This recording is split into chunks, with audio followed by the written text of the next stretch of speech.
and Ecuador. The Amazon River would flow through there, and this would be the Amazon Basin, the Guiana Highlands, and the Brazilian Highlands. And then the Andes Mountains would run through coast of Chile and Peru. Hi, I'm Emily, and I'm going to be presenting on Africa. I'm going to tell you a little bit about the countries and capitals, and I will be stating some interesting facts. So I will just point to a country and name its name and capital. So here we have Cairo, Egypt, and Tripoli, Libya, Algiers, Algeria, Leone, Monrovia, Liberia, Yamoussoukro, Cote d'Ivoire, Accra, Ghana, Lomé, Togo, Porto Novo, Benin, and Yaoundé, Cameroon, Malabo, Equatorial Guinea, Kinshasa, Democratic Republic of the Congo, Libreville, Gabon. We have Luanda, Angola, Windhoek, Namibia, Cape Town, South Africa, Gaborone, Botswana,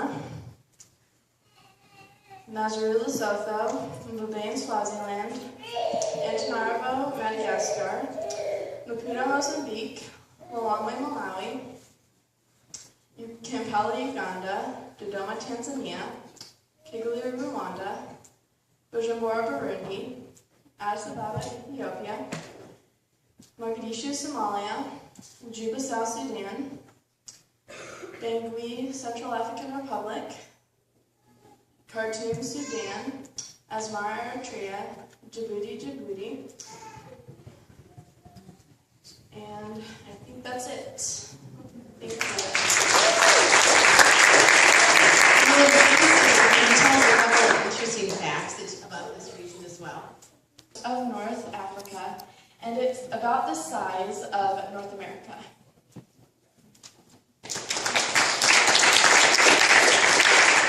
So good foundations as you're learning some of these countries.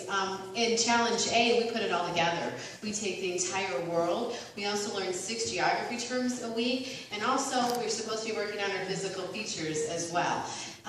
So what you're seeing right now is each of the students, the 15th week, we're going to be doing oral presentations for the teacher and the tutor, which will last about an hour and 15 minutes. How are we doing, Will and Zach? Jared, sorry, I do that all the time. They know it. Are you just about done? Okay, so what we're going to do next is they're going to present. What we did is we did natural science, our first semester. And Hannah, can you grab that sketchbook down there for me? And what we did is we're taking tools. We learned how to do note-taking during that. Can you stand up and give an example? We also had to, we used a fused outline like you guys do in IEW. And so you're going to see that. We had to sketch that. Everything that they're doing from memory. When I give them a test, what you just saw in geography, they do that all from memory. They're going to sketch that from memory. They label it from memory. How many of us can do what Emily and Zach just did? I cannot, okay? And so what they can do is quite amazing with that. Again, after natural science, when we're no longer focusing on our note-taking, we went ahead and we looked at the systems of the human body. Again, I gave them a blank sheet of paper and I said, go for it. Okay, they had to research the vocabulary words, and that's how they were. And so what they're going to do is they're going to explain to you. They just did that from memory. Each student here knows how to do all the systems from memory. And also what I asked them to do for their oral presentation is kind of give us a little bit more something of interest with that system. It looks to me like you are ready, so I'm going to let you start, okay? Hi, my name is Jared Dodd, and I'm going to be explaining the respiratory system today. Before I begin, I want to go through a little bit about what we did for the school year for science. So for the first semester, we went and studied natural science. Natural science is basically studying like animals, plants, crustaceans, ocean life, and things like that. And then this semester, second semester, we studied the human body. And today I want to explain the respiratory system. So many of you probably are wondering how it works. Well, this part right here is called the nasal cavity. Air leads up through the nostrils into the small tube, which leads to the throat. Also, air enters through the mouth to the throat. This flap right here is a flap of cartilage called the epiglottis. It will close and open, is like a valve in your throat. This part of the throat is called the pharynx. This small part right here is the larynx, and then when air goes down through those two, it comes into the trachea. The trachea leads oxygen and air into the lungs. This part right here is the bronchi.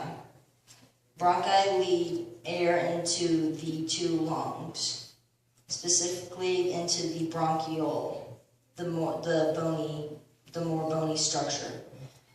These smaller lines carry small sacs right here, small pouches or sacs that will pass oxygen into your bloodstream. This part right here is the outside of the lung. It is called the pleura. It is like a protective case for the lung. This part right here is called the diaphragm. The diaphragm will contract your lungs, so you inhale air into the lungs by the muscle right here called the diaphragm. So now you know how the respiratory system works. I want to go and explain a little bit about asthma. Asthma you are usually born with. The walls of the throat are very, very sensitive when you have asthma. When you breathe air, dust particles will bounce around in it and making your throat close. Also, the nasal cavity will produce mucus when you breathe through your nose. That mucus will slide down into your throat, also making your throat smaller, so it gets harder and harder for you to breathe. Kids or even adults with asthma doctors have made, I can't remember what they're called, but it's a medicine that will help clear up the mucus and dust particles.